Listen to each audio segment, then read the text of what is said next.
அரசமைப்பு சட்டம் ஏற்கப்பட்டு 75 ஆண்டுகளை தொட்டிருக்கிற நிலையில் அதை கொண்டாடும் வகையில் 2 நாட்களாக இந்த அவை புரட்சியாளர் அம்பேத்கர் அவர்களை போற்றிக் கொண்டிருக்கிறது.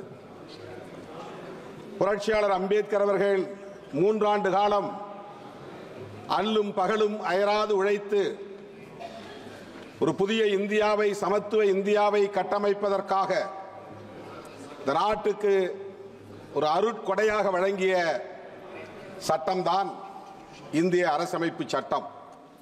இது வெறும் சட்டம் மட்டுமல்ல, புதிய இந்தியாவை கட்டமைப்பதற்கான கோட்பாடும் ஆகும். இந்திய அரசமைப்பு சட்டத்தின் முகப்புரை அதை விளக்குகிறது. இந்திய அரசமைப்பு சட்டத்தின் முகப்புரையில் நாம் எத்தகைய இந்தியாவை எதிர்காலத்தில் கட்டமைக்கப் போகிறோம் என்பதை உறுதிப்படுத்தி இருக்கிறார்கள்.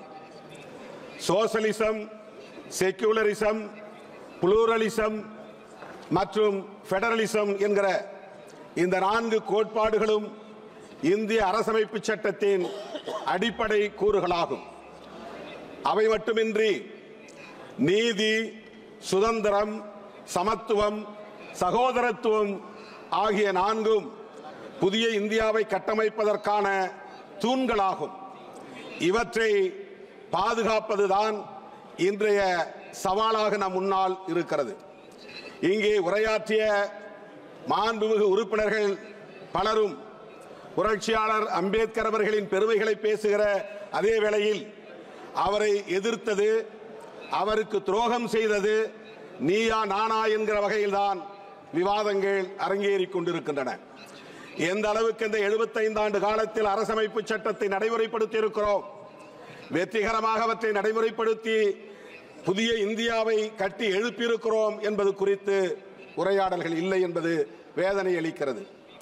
புரட்சியாளர் அம்பேத்கர் அவர்கள் இந்த அரசமைப்பு சட்டம் ஏற்கப்படுவதற்கு முதல் நாள் 1949 ஆண்டு நவம்பர் திங்கள் 25ஆம் நாள் அரசியல் நிர்ணய சபையில் ஆற்றிய உரை, இறுதி உரை வரலாற்று முக்கியத்துவம் வாய்ந்தது.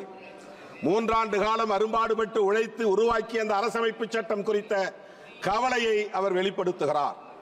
வருகிற 1950 ஜனவரி 26 அன்று இந்த தேசம் ஒரு குடியரசாகிவிடும். அது மகிழ்ச்சி அளிக்கிறது. ஆனால் இந்த தேசத்தின் எதிர்காலத்தை எண்ணி நான் வேதனைப்படுகிறேன். அரசியல் ஜனநாயகத்தை வென்றெடுத்து விட்டோம். ஆனால் சமூக ஜனநாயகம் கேள்விக்குறியாக இருக்கிறது. பொருளாதார ஜனநாயகம் கேள்விக்குறியாக இருக்கிறது. இவற்றையெல்லாம் எப்படி நாம் நடைமுறைப்படுத்த போகிறோம் என்கிற வேதனையை அந்த உரையிலே பதிவு செய்திருக்கிறார். சுதந்திரம் இல்லாமல் சமத்துவம், சகோதரத்துவம் இங்கே நடைமுறைக்கு வராது.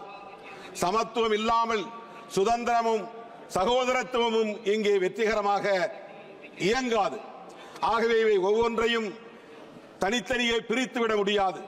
சுதந்திரம், சமத்துவம், சகோதரத்துவமாக ஆகிய 3ஐயும் ஒரே நேரத்தில் நடைமுறைப்படுத்துகிற போதுதான், வெற்றிகரமாக நடைமுறைப்படுத்துகிற போதுதான் இங்கே சமூக ஜனநாயகத்தை நாம் உருவாக்க முடியும் என்கிற கவலையை பதிவு செய்கிறார். அதற்கு இங்கே தடைகளாக இருப்பவற்றை தூக்கி எறிய வேண்டும் என்று சொல்லுகிறார். சகோதரத்துவம் இல்லாமல் சமத்துவம் இல்லை. நாம் அனைவரும் ஒரே குடும்பத்தை சார்ந்த உடன்பிறப்புகள் என்கிற உணர்வை பெற வேண்டும். இது தேசம் என்கிற ஒற்றை வடிவத்தை இன்னும் பெறவில்லை.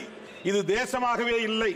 ஆகவே நாம் அனைவரும் ஒரு தேசிய இனம் என்று கூட சொல்ல முடியாது. அப்படிப்பட்ட நிலையிலே சமூக ஜனநாயகத்தை வென்றெடுப்பதற்கு புரட்சியாளர் அம்பேத்கர் அவர்கள் பல்வேறு யோசனைகளை சொன்ன அதே வேளையில் தன்னுடைய ஆழ்ந்த வருத்தத்தை பதிவு செய்ததை இங்கே நான் பதிவு செய்ய விரும்புகிறேன்.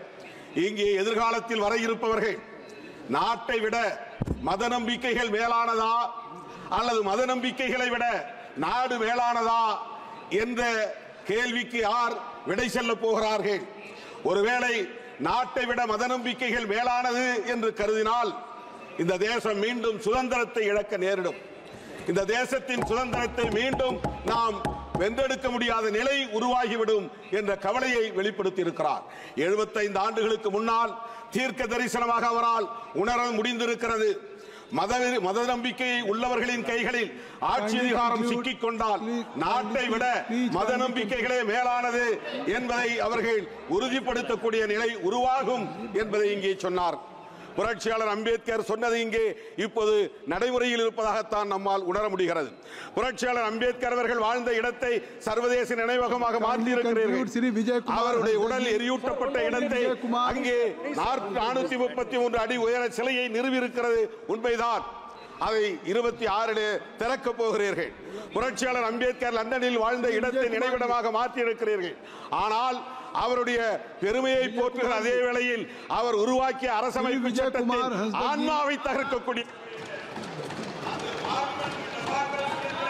ஜனநாயகத்தை தகர்க்கும். Already you have taken more than your time. Already you have taken more than your time. Please kindly conclude. Vijay Kumar Hasdak ji, please. Vijay Kumar. Sir, मैं बोलना आरंभ करता हूं और धन्यवाद देता हूं कि आपने मुझे कॉन्स्टिट्यूशन एडॉप्शन पे बोलने का मौका दिया। सर, इधर हूं। हो गई बात। और हो गई। I have already given more than 3 minutes more. Kindly conclude. Single minute. Kindly conclude. Sir, single minute. பொருளாதார அடிப்படையிலான இடஒதுக்கீட்டு முறையை இங்கே சட்டமாக்கி இருக்கிறீர்கள். இது அரசமைப்பு சட்டத்திற்கு எதிரான தாக்குதல். ஆனால் schedule cost, schedule tribes, OBC மக்களுக்கான இடஒதுக்கீட்டிற்கு சட்டம் இல்லை. श्री विजय कुमार जी, धन्यवाद